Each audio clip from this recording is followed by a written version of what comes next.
የካንሰር ምንጭ የሆነ ከያዘ ደግሞ እድሜ ልክ ነው የሚቆየው። ከ35% በላይ የአሜሪካ ሕዝብ በዚህ በሽታ የተጠቃ። ጤና ይስጥልን አድማጭ ተመልካቾቻችን፣ እንደምን ሰነበታችሁ? እንደምን ከረማችሁልኝ? ዶክተር ዳግም አሰፋ ይባላለሁ። የውስጥ ደዌ ሕክምና ስፔሻሊስትና በሙያዬ ደግሞ ልዩ ስፔሻሊስት በጨጓራ፣ በጉሮሮ፣ በጉበትና በሆድ ውስጥ እቃዎች ልዩ ስፔሻሊስት ነኝ። በሙሴ ጠቅላላ ሆስፒታል አዳማ ከተማ ውስጥ የሙሴ ሆስፒታል መስራችና ስራ አስኪያጅ ነኝ። ዛሬ የምንነጋገርበት በዓለማችን ላይ ትልቅ ቁጥር 1 ለማስቀመጥ ቁጥር 1 የካንሰር ምንጭ የሆነ በሽታ የጨጓራ ባክቴሪያ ይባላል። ሙሉ ስሙ ሄሊኮባክተር ፓይሎሪ ይባላል። ከባክቴሪያዎች ውስጥ ግራም ኔጌቲቭ የሚባል በሆዳችን ውስጥ የሚኖር ባክቴሪያ ነው። የሆዳችን ሽፋን ላይ ወይንም ሙኮሳ ውስጥ ይኖራል። ይህ ባክቴሪያ በዓለማችን ላይ በሽታ አምጪ ካንሰር አምጪ ከሆኑት ባክቴሪያዎች ቁጥር 1 ነው። ለምሳሌ ይሄን እንዴት ትገልጻለህ ብትሉኝ እስከ 5 ቢሊዮን የዓለማችንን ሕዝብ የሚያጠቃ በአሜሪካ አካባቢ ብንወስድ ከ35% በላይ የአሜሪካ ሕዝብ በዚህ በሽታ የተጠቃ ሲሆን ዓለም ላይ ደግሞ ከ50% በላይ ባላደጉት አገሮች ከ50% በላይ በሽታው ያጠቃል። በሽታው የሚይዘን በልጅነት ነው። ከ10 ዓመት ዕድሜ በታች ነው የሚይዘው። ከያዘ ደግሞ ዕድሜ ልክ ነው የሚቆየው። በዚህ ቆይታው እጅግ በጣም ብዙ የሆነ ውስብስብ የጤና ጠንቆችን ያመጣል። ይህ በሽታ ዕድሜ ይስጣቸውና በአውስትራሊያ የሚገኙ ሮያል ፐርዝ ሆስፒታል የታወቁ 2 ስፔሻሊስት ዶክተሮች ናቸው በ1982 ዓ.ም እንደ ፈረንጅ አቆጣጠር ያገኙት። ዶክተሮቹ ሮበን ዋረን እና ጄምስ ቤሪ ማርሻል ይባላሉ። በጣም አሁንም በሕይወት አሉ። ሮበን የ88 ዓመት አረጋዊ ፓቶሎጂስት ሲሆን ማርሻል ደግሞ የ75 ዓመት ሰው ነው። በዓለማችን ላይ የ2005 የኖቤል ተሸላሚዎች ናቸው። ትልቁ የክፍለ ዘመኑ ኖቤል ሽልማት ተብሎ በሕክምናና በኢኮኖሚ ዘርፍ ትልቁ ሽልማት ተብሎ የተመዘገበ ነው። ለምንድን ነው ይሄ ባክቴሪያ እጅግ በጣም ብዙ ሰዎች ስለሚያሰቃይ? በዚህ ባክቴሪያ የተያዙ ሰዎች ጨጓራቸው ስለሚደማና በመድማቱ ምክንያት በየጊዜው በየወሩ በየ6 ወሩ በየዓመቱ ሆስፒታል ተመላልሶ ስለሚተኙ እስከ ኦፕሬሽን ስለሚያደርሳቸው የሚሰሩትን ሰራተኞች ንቁ የሆኑትን ጤና ባለሙያዎች በጣም ያሰቃይ ነበረ። ይሄ ባክቴሪያ ከመገኘቱ በፊት በሚገርም ሁኔታ የጨጓራ በሽታ ሁሉ ምን ተብሎ ይጠራል? ሳይኮሎጂካል ስትረስ፣ የአእምሮ ውጥረትና እንዲሁ የአሲድ መብዛት ወይ ደግሞ በሌሎች እንደ መድኃኒትና ሌሎች ነገሮች የሚመጣ አይመስል ነበር። ነገር ግን ብታከምም አይድንም ነበር። ሰዎች ከደሙ ደግሞ ይደማሉ። ስለዚህ የዓለምን ኢኮኖሚ እጅግ ካደቀቁ ነገሮች አንዱ በሽታ ነው። WHO ወይም የዓለም ጤና ድርጅት ይሄን ባክቴሪያ ኤች ፓይሎሪ ወይም ሄሊኮባክተር ፓይሎሪን ቁጥር 1 የታወቀ ካንሰር አምጪ በዓለማችን ላይ ብቸኛው ካንሰር አምጪ ባክቴሪያ እሱ። የተለያዩ ቫይረሶች ካንሰር ያመጣሉ። ለምሳሌ የማህፀን ጫፍ ካንሰርን የሚያመጣ ሂውማን ፓፕሎማ ቫይረስ የሚባል ቫይረስ አሉ። አንዳንድ ቫይረሶች አሉ ካንሰር የሚያመጡ። ነገር ግን ባክቴሪያ ሆኖ ካንሰር በማምጣት የሚታወቅና WHO ካንሰር አምጪ ባክቴሪያ ብሎ የፈረጀው ይህ ሄሊኮባክተር ፓይሎሪ ኤች ፓይሎሪ በዘልማድኛ የጨጓራ ባክቴሪያ ብለን የምንጠራው ባክቴሪያ። ባክቴሪያው ጨጓራችን ላይ ከገባ በኋላ የጨጓራ መቆጣትን ያስከትላል። 100% ነው ባይዘው። አንድ ሰው በዚህ ባክቴሪያ ከተያዘ ምልክት ላይኖረው ይችላል። ግን ኢንዶስኮፒ ገብተን ናሙና ብንወስድ ሁሉም ሰው ይህ ባክቴሪያ ያለበት ሁሉም ሰው የጨጓራ መቆጣት ወይንም ጋስትራይቲስ የሚባል ነገር ያመጣል። አሶሲዬሽን ወይም ቅንጅቱ 100% ነው። ከዛ ውጪ ደግሞ ካንሰር ያመጣል። ቁጥር 1 ላይ ካንሰር በማምጣት የምታው እንግዲህ ጨጓራ ካንሰር ብዙ ሰዎችን በማጥቃት የምታው ቁጥር 1 ካንሰር ነው። ታውቁታላችሁ። ከዚህ ውስጥ የዚህ ዋና መንስኤው ደግሞ ይሄ ኤች ፓይሎሪ የሚባል ባክቴሪያ ነው። የጨጓራ መድማት ከሚያስከትሉ ነገሮች አሁንም ቁጥር 1 ይህ ባክቴሪያ ነው ማለት ነው። ስለዚህ ይህን ባክቴሪያ ማወቅ አብሶ በእንደኛ አይነቶቹ ህዝብ ላይ ችግር የሚፈጥር ባክቴሪያ ለምን እንዴት ይተላለፋል ከሰው ወደ ሰው ስንል በቤተሰብ ውስጥ ይተላለፋል አንድ ሰው ቤተሰብ ውስጥ ካለ የመመገቢያ ዕቃዎችን በጋራ በምንጠቀምበት ጊዜ ምግብ በምናበስልበት ጊዜ አንዱ በበላበት ምግብና አንዱ በበላበት ሹካና ማንካ ሌላው በሚጠቀምበት ጊዜ ውሃ አንዱ በጠጣበት ብርጭቆና ሌሎቻችን በምንጠጣበት ጊዜ ንጽህና በጎደላቸው የምግብ ዕቃዎችና የውሃ ዕቃዎች በቀላሉ ከሰው ወደ ሰው ይተላለፋል አሁን የአሜሪካ ኮሌጅ ኦፍ ጋስትሮኢንትሮሎጂ ወይንም ደግሞ የአሜሪካ የአንጀትና የጨጓራ ኮሌጅ ትልቁ ኮሌጅ ነው በዓለም ላይ ቁጥር 1 ማለት ነው ምን ይላል ማንም አደልት የሆነ ትልቅ ሰው አንዱ ከተያዘ ቤት ውስጥ ያለው ሰው ሁሉ ስለሚያዝ ተመርምሮ መታከም አለበት ይባላል ስለዚህ የመተላለፊያ መንገዶቹ በምግብና በውሃ ንጽህናን ባልጠበቀ በእጅና በአፍ በንክኪ ነው የሚተላለፈው ማለት ነው ባክቴሪያው እንደተናገርኳችሁ በልጅነት ጊዜ ይዛል እድሜ ልክ ሰውነታችን ጋር ይኖራል ከተለያዩ መድኃኒቶች ጋር ይላመዳል ይህም ባክቴሪያ እንዴት መርምረን ማወቅ እንችላለን አንደኛ ዴፊኒት የሆነ ባክቴሪያው መገኘቱን በእርግጠኝነት ማረጋገጥ መቻል አለብን ለምንድን ነው ህጉ አንዴ ባክቴሪያው መኖሩ ከተረጋገጠ ግድ መታከም መቻል አለበት ስለዚህ ህጉ ምንድነው አሁን WHO የዓለም ጤና ድርጅትም ሌሎችም የሚመክሩት ቴስት ትሪት ሪቴስት ነው የሚሉት መርምር አክም መጥፋቱን እርግጠኛ መሆን ስላለብህ እንደገና መርምርና አረጋግጥ ምክንያቱም ካንሰርን የሚያክል ነገር ሆድ ውስጥ ተሸክመ ዝም ማለት ስለሌለብህ ማለት ነው ስለዚህ እንዴት መረመራል ካላችሁ አንደኛው በትንፋሽ መመርመር ይቻላል የትንፋሽ ምርመራ መሳሪያ አለው ይሄ ባክቴሪያ በተለየ ሁኔታ ራሱ የሚያመነጫቸው ለየት ያለ ካርቦን ዳይኦክሳይድ ስላለ ይሄን በኤንዛይሞቹ ነው ዩሬዝ የሚባል ኤንዛይም ሰውነት ውስጥ እኛ ሲትሪክ አሲድን በምንጠጣበት ጊዜ ወደ ካርቦን ዳይኦክሳይድ እና ወደ አሞኒያ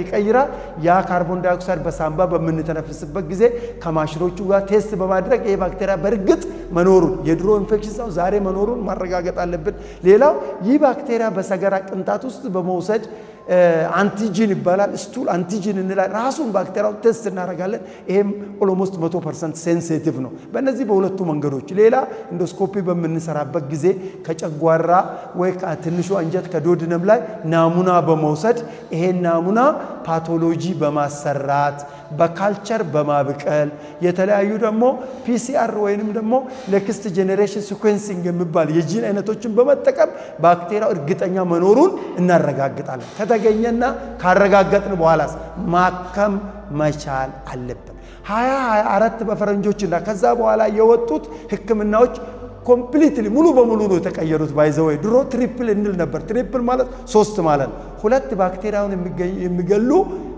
አንቲባዮቲኮች ወይም ጸረ ባክቴሪያ መድኃኒቶችና አንድ የጨጓራ መድኃኒት በመውሰድ ነበር ድሮ የምናክመው ነገር ግን ይህ ባክቴሪያ ቅድም እንደነገርኳችሁ ከ10 ዓመት ጀምሮ ስለሚይዝ አፍ ውስጥ የገቡ መድኃኒቶችን ሁሉ በጊዜ ስለምላመድ እነዚህ መድኃኒቶች ደግሞ እንደ አሞክሳሲሊን እንደ ክላሪትሮማይሲን የምንላቸው መድኃኒቶች ከልጅነታችን ለተለያዩ በሽታዎች ስለምንውጣቸው ይህ ባክቴሪያ ቀድሞ ይላመዳል ከመድኃኒቶቹ ጋር ስለምንላመድ መድኃኒቱ በምንወስድበት ጊዜ አይጠፋ ብዙ ሰዎች ዶክተር ባክቴሪያ ተብዬ ነበር መድኃኒቱን ወሰርኩት አልዳነልኝም ይላሉ ለምን የተላመደ ነው አሁን ክላሪትሮማይሲን የሚባል ለዚህ ድሮ የምንጠቀመው መድኃኒት ከ30% በላይ ልማድ አለው ተላምዶታል ሬዚስታንስ የምንለው ማለት ስለዚህ ጥቅም አይሰጥም ስለዚህ ህክምናው በአጭሩ ለጓደኞቼ የጤና ባለሙያዎች ሌሎች ስፔሻሊስት ዶክተሮች የጤና ባለሙያዎች በሙሉ ይሄን መልእክት እንደ ባለሙያ ማስተላለፍ ፈልጋለሁ ሰሞኑን በዚህ ጉዳይ ላይ ስፔሲፊካሊ ሴሚናር ሲሰጥ ነበርኩ እኔ ራሴ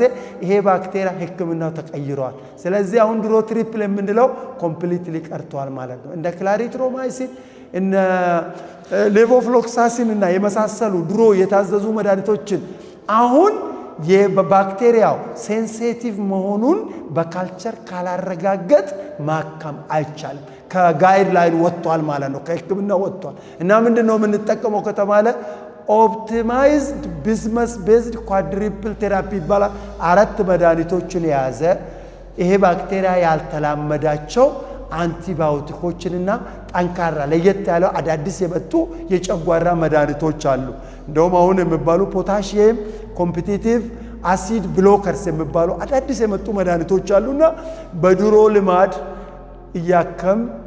ልማድ እየታከም ባክቴሪያው ላይድን ስለሚችል በሽታውን በትክክለኛ መኖሩን ማረጋገጥ ካረጋገጥን በኋላ የምንወስደው መድኃኒት በጤና በዓለም የጤና ድርጅቶች የተደገፈና በአሁኑ ወቅት የሚመከርና ስትሮንግሊ ሪኮመንድ የሚደረግ መሆኑን ማረጋገጥ፣ መድኃኒቱን በትክክል መውሰድ፣ መድኃኒቱ ሳናሸራርፍ ኦፕቲማይዝድ ነው ማለት ነው። ኦፕቲማይዝድ ማለት ሰዓቱ መከበር አለበት፣ የመድኃኒቱ አይነት መከበር አለበት፣ የመድኃኒቱ መጠን መከበር አለበት። ነገር ግን እነዚህ መድኃኒቶች የራሳቸው የጎንዮሽ አላቸው።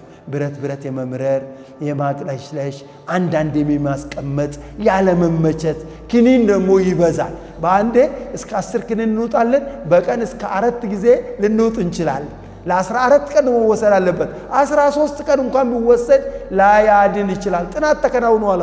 10 ቀን የወሰዱ ሰዎችና 14 ቀን የወሰዱ ሰዎች መካከል ድሮ እስከ 10 ቀን ይቻላል ብለን 10 ቀን እናክም ነበረ። ከዚህ በፊት ጋይድ ላይ ነው። አሁን ከ2 ዓመት በፊት ከመታደሱ በፊት እስከ 10 ቀን ይቻላል ተብሎ ይታመንበት ነበር። አሁን ግን 10 ቀን የወሰዱ ሰዎች ከ70% በታች ነው የመዳን እድላቸው። 14 ቀን የወሰዱ ሰዎች ግን እስከ 93% የማዳን እድል አለ ማለት ነው። ስለዚህ ይህ ባክቴሪያ እጅግ መጠነ ሰፊ ያለው የዓለምን ሕዝብ ቀይ ጥቁር ሳይል፣ አውሮፓ አሜሪካ ሳይል፣ አፍሪካ ላቲን ሳይል ሁሉንም የሰው ልጅ የሚያጠቃ በምግብና በውሃ የሚተላለፍ በቆይታ ብዛት ጨጓራን የሚያቆስል ጨጓራን የሚያደማ የጨጓራ ካንሰር የሚያመጣ ባክቴሪያ ስለሆነ አብረን መኖር የለብንም። ሁሉም ሰው መመርመር አለበት ወይ? ሁሉም ሰው ለኢኮኖሚ ላይ መመርመር ይችላል።